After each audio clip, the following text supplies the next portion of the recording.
Imagine for a moment the impossible. Two of history's greatest musical minds, Johann Sebastian Bach and Igor Stravinsky, face to face, their legacies colliding across centuries. One, a master builder, crafts cathedrals of sound with mathematical precision. The other, a fearless innovator, breaks those cathedrals apart and rebuilds them from the ashes. Bach vs Stravinsky, whose music would capture your imagination, your emotions, your very soul. Johann Sebastian Bach, born in 1685, stands as a pillar of Western music. His world was one of ornate churches, candlelit manuscripts, and a belief that music was the language of the divine. Bach's genius lay not just in melody, but in structure. He built sonic architecture, the kind you could wander through for hours, discovering new details with every step. For Bach, every note had a purpose, every chord a destination. His compositions were vast, intricate, yet utterly human, filled with longing, joy, sorrow, and hope. Leap forward more than 200 years, and you meet Igor Stravinsky, a man who arrived on the musical scene like a thunderbolt. Born in Russia, Stravinsky witnessed a world transforming, old empires falling, new art rising. Where Bach constructed, Stravinsky deconstructed. With works like The Rite of Spring, he shattered conventions, bombarded listeners with rhythms so fierce that people literally rioted at the premiere. Stravinsky didn't just compose, he challenged, provoked, and reinvented the very idea of what music could be. On the surface, Bach and Stravinsky appear to be polar opposites. One is order incarnate, the other chaos unleashed. Bach's music moves with the grace of a well-oiled machine, each part fitting perfectly into the next. Stravinsky's music feels wild, unpredictable, a force of nature that refuses to be tamed. But dig deeper, and the lines blur. Is it really order versus chaos? Or is it two approaches to the same question? What is music capable of?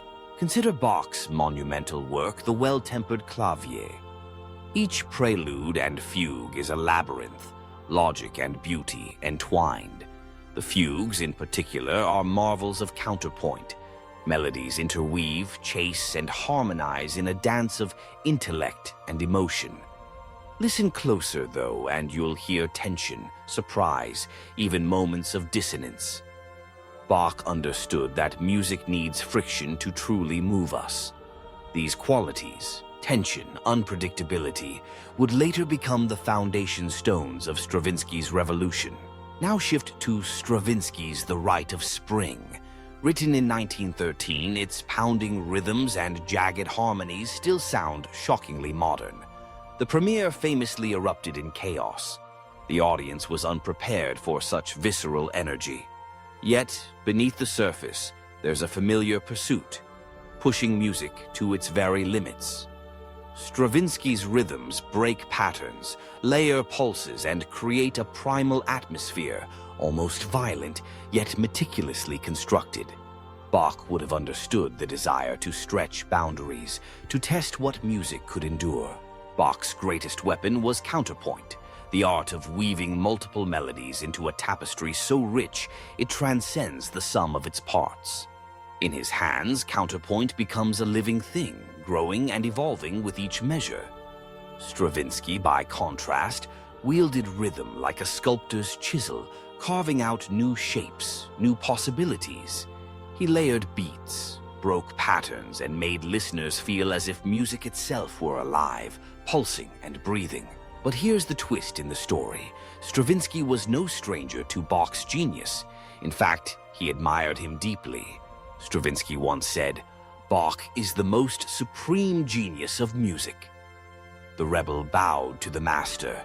This respect wasn't just intellectual, it permeated Stravinsky's own compositions. Listen to his Symphony of Psalms, and you'll hear echoes of Bach's sacred intensity, though refracted through a modern lens. Take Bach's Brandenburg Concerto No. 3, for example. the way instruments chase each other in a vibrant, endless dialogue. It's alive, unpredictable, and almost chaotic within its order. Compare that to Stravinsky's Symphony of Psalms, where power is summoned not through lush romantic harmonies, but through stark, raw soundscapes.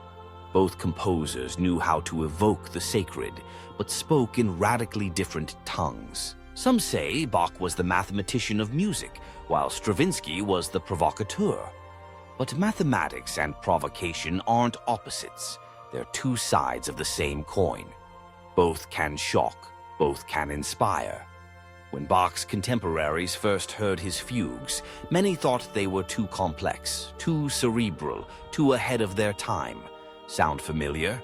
Stravinsky, too, was accused of being incomprehensible, of pushing music into territory better left unexplored. Stravinsky didn't want passive listeners. He wanted to shake them awake. The Firebird and Petrushka turned ballet into something visceral, urgent, unforgettable. Audiences didn't just hear the music, they felt it in their bones. Bach, on the other hand, wrote St. Matthew Passion, a work so deep, so moving that it still brings listeners to tears 3 centuries later. His power came from spiritual depth, not shock value. Yet isn't there a kind of shock in Bach, too? The opening of Toccata and Fugue in D minor feels almost cinematic, a thunderclap announcing something greater than human. And isn't there order in Stravinsky? Beneath the savage beats of the Rite of Spring lies a precise structure crafted with care. Stravinsky's music may sound wild, but it's built on the firm scaffolding of logic and design.